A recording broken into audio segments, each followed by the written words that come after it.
नमस्कार। अच्छा, बर्फ पिघलती है, लकड़ी जलती है, सेब काट कर रख दो तो भूरा हो जाता है। ये सब तो रोज की बातें हैं, है ना? पर क्या कभी सोचा है कि साइंस की नज़र में ये सारे बदलाव एक जैसे नहीं हैं? आज हम इन्हीं रोजमर्रा के बदलावों के पीछे छिपे कमाल के विज्ञान को समझने वाले हैं। चलिए एक पहेली से शुरू करते हैं। सोचिए, खाना खराब हो जाता है, सेब भूरा पड़ जाता है और दूध से दही बन जाता है। सुनने में तो तीनों बिल्कुल अलग-अलग चीजें लगती हैं ना? लेकिन साइंस की दुनिया में इन सब में एक बहुत गहरी कॉमन बात है। और इस पूरे विश्लेषण के आखिर तक ये राज भी खुल जाएगा कि वो क्या है। तो फिर चलिए एक जासूस की तरह इन रोज के बदलावों की पहेली को सुलझाने निकलते हैं। सबसे पहला काम क्या होगा? सुराग इकट्ठा करना। और मजे की बात यह है कि सारे सुराग हमारे चारों तरफ ही बिखरे पड़े हैं। बिल्कुल किसी अच्छे जासूस की तरह हमें भी सुराग चाहिए, और हमारे सुराग वो इन्हीं उदाहरणों में छिपे हुए हैं।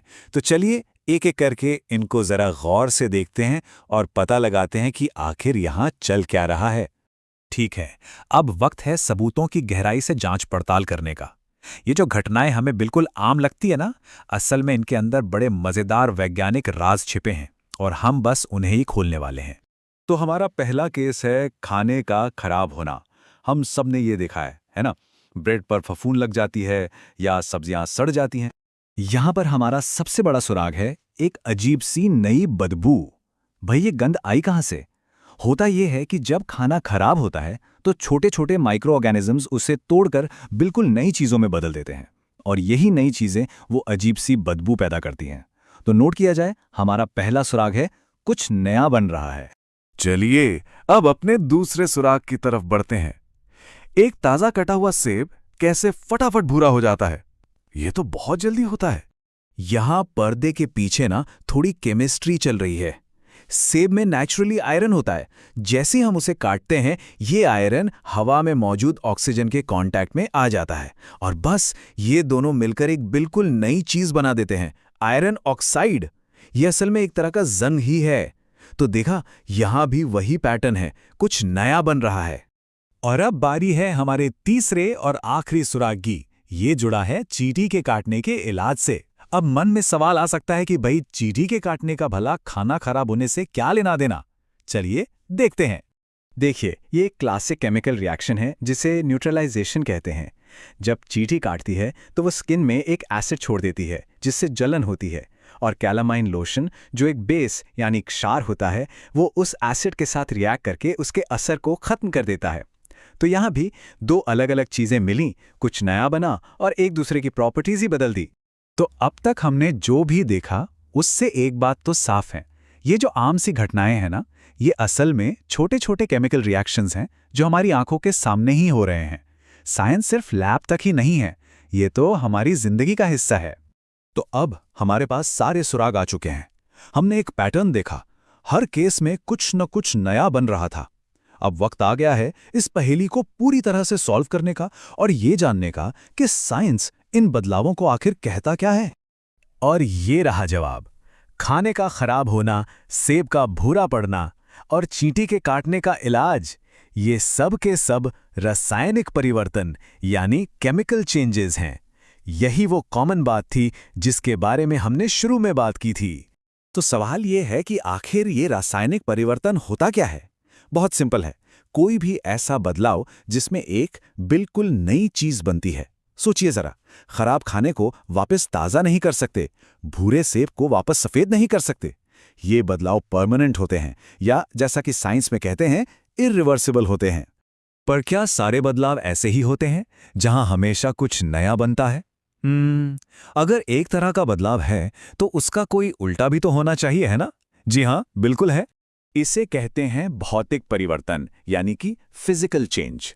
इसमें चीज की पहचान नहीं बदलती। जैसे जब बर्फ पिघलकर पानी बनती है तो वो रहती तो H2O ही है, या मान लीजिए कागज फाड़ दिया तो वो रहता तो कागज ही है ना, कोई नई चीज नहीं बनी। और ये बदलाव अक्सर रिवर्सिबल होते हैं, मतलब पानी को जमाकर वापस बर्फ बनाई जा सकती है। तो अब हमारे पास दो तरह के बदलाव हैं, एक है केमिकल और दूसरा फिजिकल।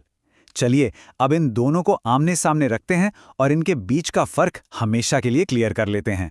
तो सबसे जरूरी बात यह है, जब भी कोई बदलाव दिखे बस एक सवाल पूछना है, क्या कुछ नया बना है? जैसा कि इस टेबल में साफ है। अगर जवाब हाँ है, मतलब कोई नई चीज बनी है, तो वो केमिकल चेंज है। अगर जवाब ना है, तो वो फिजिकल चेंज है। केमिकल चेंज आमतौर पर परमानेंट यानी इरिवर्सिबल होते हैं, जबकि फिजिकल चेंज टेम्पररी होते हैं।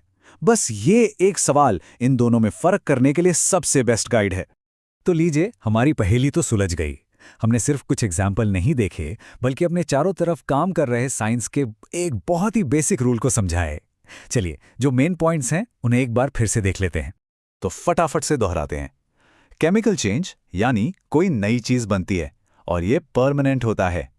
फिजिकल चेंज यानी सिर्फ शक्ल बदलती है और ये अक्सर टेम्परेरी होता है। और वो गोल्डन क्वेश्चन क्या था? क्या कुछ नया बना है? अब इस जानकारी के साथ ये महसूस होगा कि हमारा किचन भी किसी साइंस लैब से कम नहीं है। चाय बनाना, सब्जी पकाना, दूध से दही जमाना, ये सब क्या है? ये केमिकल चेंजेस की एक पूरी सीरीज है।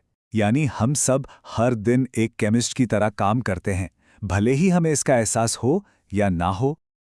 और ये सब कुछ ना बहुत ही छोटे मॉलिक्यूलर लेवल पर होता है, चाहे चेंज फिजिकल हो या केमिकल। सारा खेल एटम्स के रीअरेंज होने का है। केमिकल चेंजेस में एटम्स अपने पुराने बॉन्ड्स तोड़ते हैं और नए बनाते हैं ताकि नए मॉलिक्यूल्स बन सकें। ये यूनिवर्स का एक खूबसूरत डांस है जो उस कटे हुए सेब के टुकड़े में भी हो रहा होता है। तो एक सवाल के साथ इस चर्चा को खत्म करते हैं। अब जब ये नई साइंटिफिक नज़र मिल गई है, तो आज अपने आसपास जरा गौर कीजिएगा, कौन कौन से फिजिकल और केमिकल चेंजेस नजर आते हैं। यकीन मानिए, इनके जवाब काफ़ी हैरान कर सकते हैं। इस विश्लेषण में शामिल होने के लिए बहुत बहुत धन्यवाद।